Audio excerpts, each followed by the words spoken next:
Salam saudara, salam jumpa dengan saksi, salam dan refleksi. Kiranya berkat Tuhan senantiasa melimpah atas saudara dan saya dimanapun kita berada. Sebelum merenungkan firman Tuhan, mari kita berdoa. Tuhan Yesus Sang Gembala Agung, Engkaulah yang mendirikan jemaat ini, sehingga alam maut tidak akan menguasainya. Engkau yang telah memanggil dan memilih jemaat-Mu di berbagai tempat, dalam persekutuan masing-masing, agar mereka hidup seturut firman-Mu.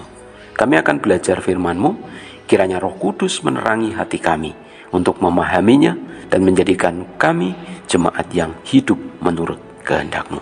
Dalam nama Tuhan Yesus kami berdoa. Amin. Bacaan kita hari ini terambil dari Wahyu pasal 2 ayat 2-6 yang demikian bunyinya. Aku tahu segala pekerjaanmu, baik jerih payahmu maupun ketekunanmu. Aku tahu bahwa engkau tidak dapat sabar terhadap orang-orang jahat, bahwa engkau telah mencobai mereka yang menyebut dirinya rasul, tetapi yang sebenarnya tidak demikian, bahwa engkau telah mendapati mereka pendusta. Dan engkau tetap sabar dan menderita oleh karena namaku, dan engkau tidak mengenal lelah. Namun demikian aku mencela engkau, karena engkau telah meninggalkan kasih-Mu yang semula. Sebab itu ingatlah betapa dalamnya engkau telah jatuh. Bertobatlah dan lakukanlah lagi apa yang semula engkau lakukan. Jika tidak demikian, aku akan datang kepadamu, dan aku akan mengambil kaki dianmu dari tempatnya, jika engkau tidak bertobat. Tetapi ini yang ada padamu, yaitu engkau membenci segala perbuatan pengikut-pengikut Nikolaus yang juga kubenci. Saudara, tema hari ini adalah jemaat yang bertumbuh secara utuh. Beberapa waktu yang lalu, bagian ayat ini telah disampaikan perenungannya oleh hamba Tuhan yang lain. Namun, saya akan memberikan sorotan yang berbeda. Saudara, jemaat Efesus sesungguhnya memiliki keunggulan. Apa itu keunggulannya? Disebutkan di ayat 2 bahwa mereka berjerih payah dan bertekun. Dalam hal apa? Yang pertama, mereka memerangi kejahatan. Ayat 2. Mereka menguji kerasulan. Ayat 2 juga. Mereka sabar menderita oleh karena nama Tuhan. Ayat 3. Mereka tidak mengenal lelah. Ayat 3 juga. Lalu mereka membenci perbuatan pengikut Nikolaus. Ayat yang ke-6. Apa yang mereka lakukan ini luar biasa. Namun mereka ternyata ada kekurangannya, yakni mereka meninggalkan kasih yang semula. Saudara, mungkin saja jemaat Efesus sudah memiliki patokan-patokan standar teologi yang sudah tertata rapi, sehingga bisa menilai, menguji ajaran-ajaran lain ataupun orang-orang yang bertentangan dengan firman Tuhan. Tetapi bisa jadi ini menjadi seperti ahli Taurat maupun orang Farisi yang selalu menilai perbuatan orang lain dari patokan yang telah mereka tetapkan, sehingga justru mereka kehilangan kasih.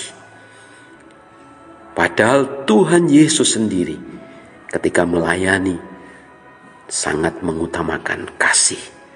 Ketika ada perempuan yang berzinah, harusnya secara Taurat itu dilempari dengan batu sampai mati. Tetapi di hadapan Tuhan Yesus, perempuan itu tidak dilempari batu, tetapi dibimbing untuk bertobat.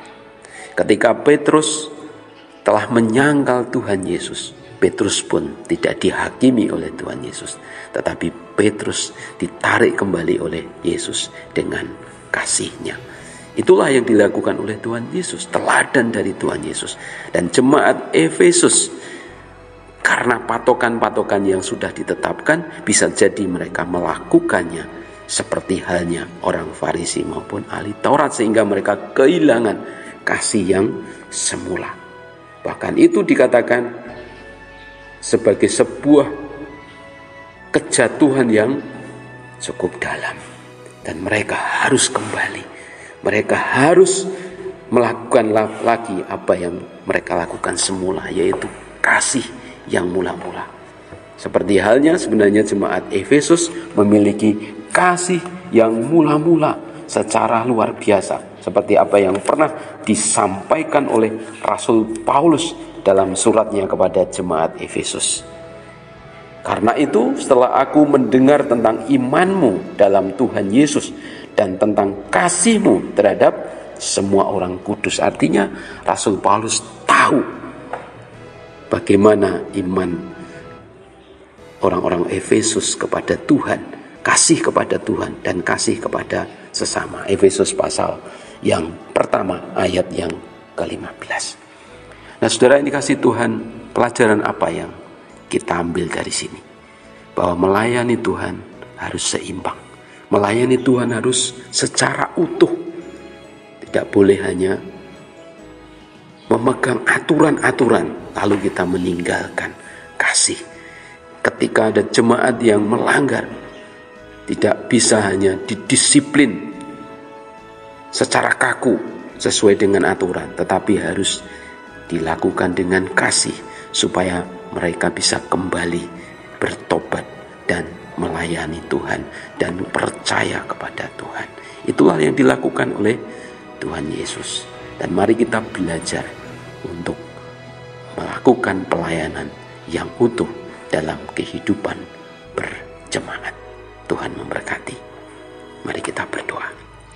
Terima kasih Tuhan, ajar kami memiliki kasih seperti kasih Tuhan, sehingga dalam melayani kami pun melakukan kasih, melakukan pelayanan yang utuh, bukan hanya berpegang kepada patokan-patokan yang justru akan mengungkung dan mengurung kami untuk tidak sesuai dengan kebenaran firman-Mu. Ajar kami untuk mengasihi Tuhan dengan sesungguhnya dan mengasihi sesama dengan sepenuh hati. Dalam nama Tuhan Yesus. Amin. Terima kasih. Tuhan memberkati. Selamat beraktivitas. Amin.